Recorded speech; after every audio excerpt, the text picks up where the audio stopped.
collective tetchy mood. But as I come down the other side, the sun switches on its spotlight function and illuminates the valley. Dartmoor streaks away in front of me on the right, unearthly and moody and promising and electric. They say in Devon that if you can't see the moor, it means it's raining, and if you can see it, it means it's about to rain. That's a comic exaggeration, of course, but not a huge one. Today the moor looks like a giant outdoor factory where witches make weather. There are countless small bright gaps in the sky, like holes stabbed in a tent roof to let the light in. Then longer, bigger, more jagged gaps, as if the person in the tent has lost patience and gone at it with a bread knife. Some hills are enigmatically yellow in a way that doesn't seem to correspond with the cloud above them. Others are dark green, verging on black, that's no less confusing. I can't get nonchalant about this view, and it's become even more fascinating to me as I've become more intimate with the moor. I will glance across and try to work out which shape or shade might denote a patch where I've walked. Is that where the farm is that I walked past that time, with the huge ball of wire outside, with the variety of animal schools placed in it? I will think. No. Perhaps that's a couple of miles further north. Maybe it's the wildflower meadow I was pursued across last April by a small, determined pig. I press on, past Heaven and Hell Junction, Heaven being the moor and Hell staring it down from across the tarmac in the form of Trago Mills, the vast, grotesque shopping and leisure park whose toxic waste-dumping, UKIP-supporting, wildlife-shooting owners, the Robertson family, once printed adverts calling for the castration of gay men. Up another big hill, past Ashburton Junction 1 and Ashburton Junction 2, the one which looks like my junction that I take by mistake when I'm tired. And I'm home, or as good as, heading seawards on the smaller road where home begins in the most graspable sense. A zigzagging one full of roller coaster dips and climbs.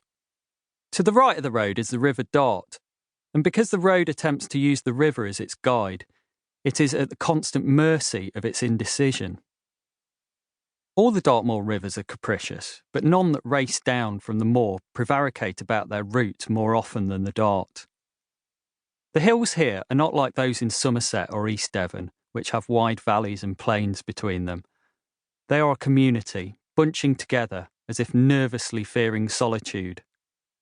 The Dart finds the tight, rare spaces between them and curls around them at flamboyant length, making its scenic way to the ocean.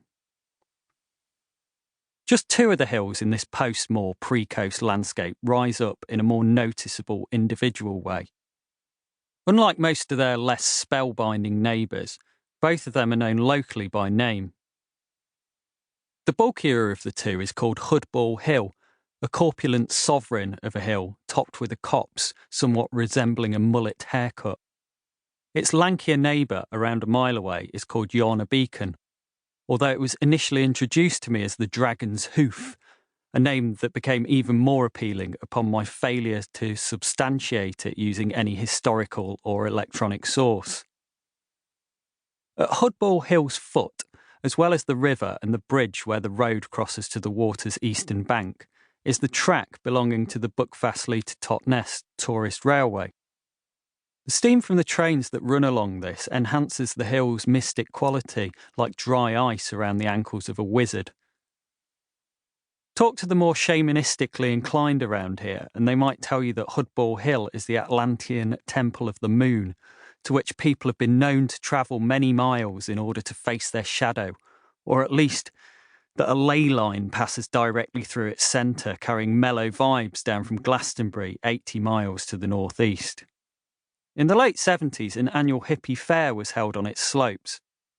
I met a carpenter called Brendan in the pub at Staverton, one of the two villages Hoodball Hill overlooks, who attended the fair regularly as a child, and remembers it as an event where people often dressed in sackcloth, and there were always lots of dogs running loose and having a go at one another. Nowadays, Hoodball Hill has no footpath and is strictly, even a tad angrily, sectioned off from the public. I know this because I've checked out the situation assiduously from every angle. I have, however,